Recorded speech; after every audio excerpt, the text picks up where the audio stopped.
Olá, sou Paulo Eduardo e estamos chegando aqui para mais um estudo bíblico. Seja bem-vindo.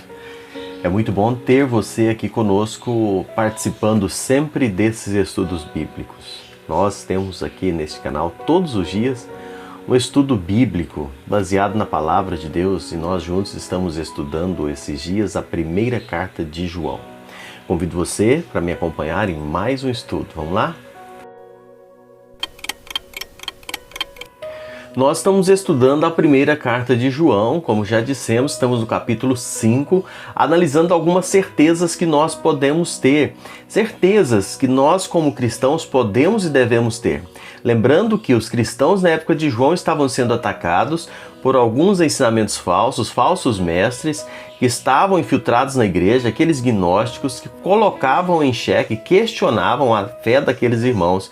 E João traz aqui alguns aspectos de certezas. Nós já estudamos alguma e hoje nós vamos estudar a certeza que a nossa oração pode intervir em favor daqueles irmãos que estão em pecado, que estão vivendo longe do Senhor, que estão enfermos. A nossa oração pode intervir. E é isso que João está destacando aqui nos versículos 16 e 17 do capítulo 5. Primeira coisa que eu quero estudar com você aqui é os privilégios da intercessão. A parte A do versículo 16 diz: se alguém vir a seu irmão cometer pecado não para a morte, pedirá e Deus lhe dará vida aos que não pecam para a morte. Interessante isso aqui. A atitude do cristão em relação àqueles que caem não deve ser uma atitude de atirar pedras, não é uma atitude de condenar, mas a atitude que o cristão precisa ter é uma atitude de orar, né? E muitas vezes isso é muito longe de ser praticado, não é?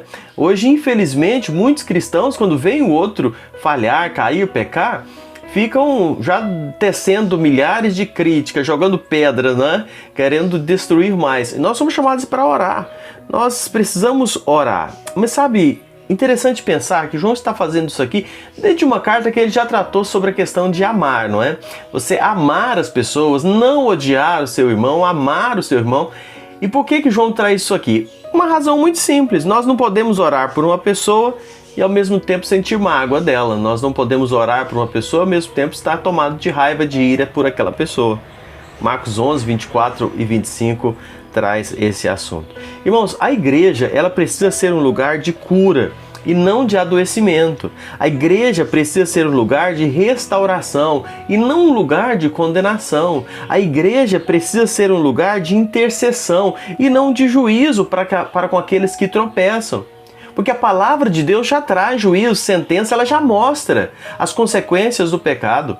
Eu e você, nós precisamos interceder por aqueles, né? Nós precisamos estar buscando restaurar essas pessoas. A igreja precisa ser um lugar de reconciliação e não de abandono dos feridos. Nós precisamos nos colocar diante do Senhor em favor daqueles que caíram, que falharam, que falham. Esse precisa ser o nosso posicionamento. Eu lembro aqui quando Jesus orou por Pedro, né? Você deve lembrar dessa passagem. Jesus orava por Pedro quando Satanás estava peneirando a sua vida. Leia isso lá em Lucas 22, versículos 31 e 32. O profeta Samuel disse ao povo rebelde, né? O povo de Israel, em determinada ocasião, 1 Samuel 12, 23, Samuel disse assim: longe de mim que eu peque contra o Senhor, deixando de orar por vós. Moisés também orou pela nação de Israel e Deus ouviu o seu clamor, está lá em Êxodo capítulo 32, versículos de 10 a 14. Também Moisés orou por Miriam, né, que havia pecado contra o Senhor, que foi igualmente atendido, Números capítulo 12, versículo 13. Outro exemplo, Jó intercedeu em favor de seus amigos que haviam falado erroneamente sobre ele, em favor do seu posicionamento. Presbíteros devem orar pelos doentes quando os mesmos confessam seus pecados e são perdoados. Tiago 5, 14 e 15. Nós somos chamados para orar. Nós somos chamados para interceder. Assim como Deus não desiste de nós, nós também não devemos desistir de orar em favor daqueles que caem ou daqueles que fracassam. Nós precisamos rogar a Deus pela vida deles. Deus perdoa o pecado.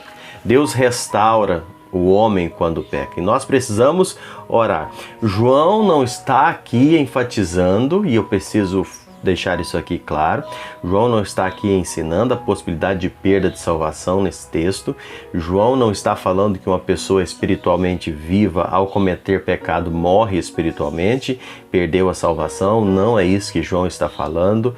Dar a vida significa restaurar a comunhão com Deus, novamente, rompida pelo pecado. É esse o contexto que João está falando.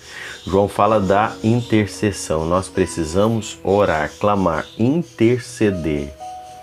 Parte B do versículo 16 e o versículo 17, João diz assim: há pecado para a morte, e por esse não digo que rogue.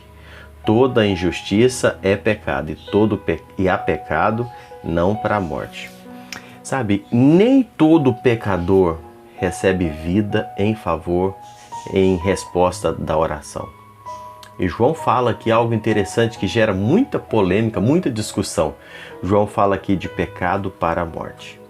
Em certo sentido, se a gente for observar assim friamente, todo pecado ele gera morte, não é? Todo pecado ele é para a morte, porque Romanos 6 e 23 diz que o salário do pecado é a morte. Mas o apóstolo aqui ele deixa claro a malignidade do pecado quando ele afirma que toda injustiça é pecado, no capítulo 5, versículo 17.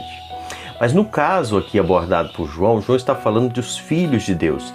Eles têm seus pecados perdoados ou purificados, no versículo 7 do capítulo 1, perdoados, no versículo 9 do capítulo 1, versículo 12 do capítulo 2 também ele fala, pecados propiciados, capítulo 2, versículos 1 e 2, e também capítulo 4, versículo 10.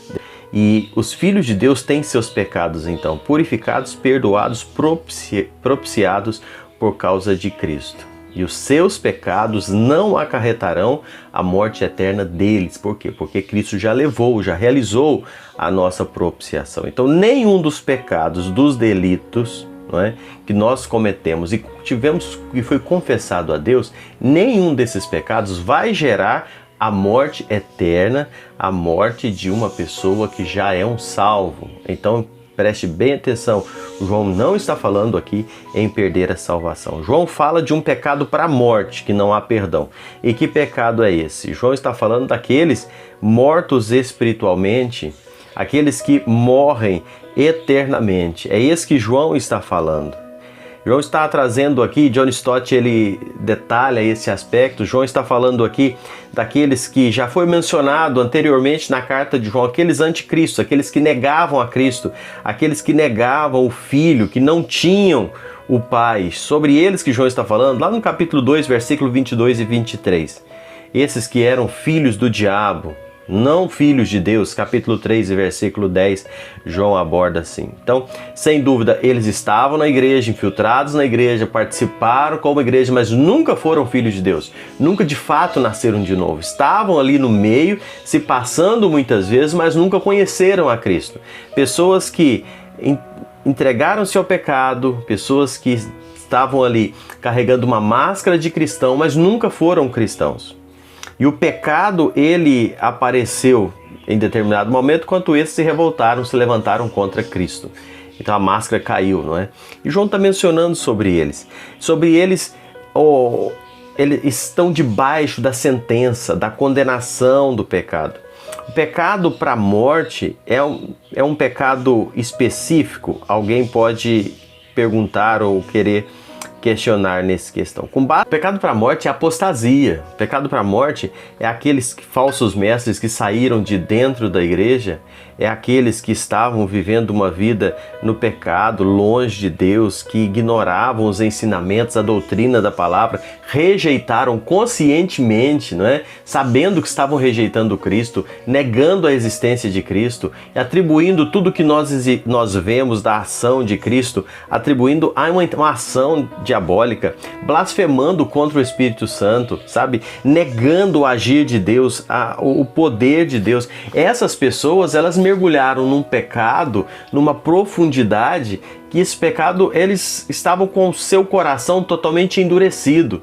e na sua rigidez de entendimento, de coração duro, sem se render, sem se conhecer, eles mesmos se fecharam. E para tal não há arrependimento, porque eles negam a existência de Deus, negam a ação do Espírito Santo, e é sobre esses que João está trazendo aqui essa palavra tão pesada. É um pecado que leva quem comete aquele estado, não é? Incorrigível, um estado que a pessoa não volta, não reconhece que está longe, está perdido. E é esses que Hebreus relaciona. No capítulo 6, versículos 4, ele diz: é impossível outra vez renová-los para arrependimento, visto que de novo estão crucificando para si mesmos o Filho de Deus e expondo a ignomínia. Nesse caso, versículo 26 e 27 do capítulo 10 diz: já não resta sacrifício pelos pecados, pelo contrário, certa expectação horrível de juízo e fogo vingador prestes a consumir os adversários. Esse pecado descrito aqui, uma linguagem que claramente aqui aponta para a blasfêmia contra o Espírito Santo. Irmãos, eu falei tudo isso para que você possa entender que João não está falando aqui na possibilidade de um salvo cair da graça, de um salvo perder a sua salvação. O que é nascido de Deus não vive na prática do pecado, capítulo 3 e versículo 9. Antes ele é guardado por Cristo, o maligno não o toca, capítulo 5, versículo 18. Esse pecado para a morte não é cometido por um crente. Esse pecado para a morte não é cometido por uma pessoa que já tem Cristo como Salvador, uma vez que este pecado é um abandono deliberado da consciência da verdade. Esse pecado é um insulto a Cristo, é uma blasfêmia contra o Espírito que dá o testemunho de Cristo. Então, não está falando aqui de crente, está falando aqui de pessoas que negam a existência de Cristo, negam o poder de Deus, negam a ação do Espírito Santo e que se torna tão endurecido, tão negligente, que ele caminha sem volta para a perdição. É isso que a palavra está trazendo aqui, que o Senhor nos livre disso. Mas lembremos, a nossa oração pode mudar qualquer circunstância.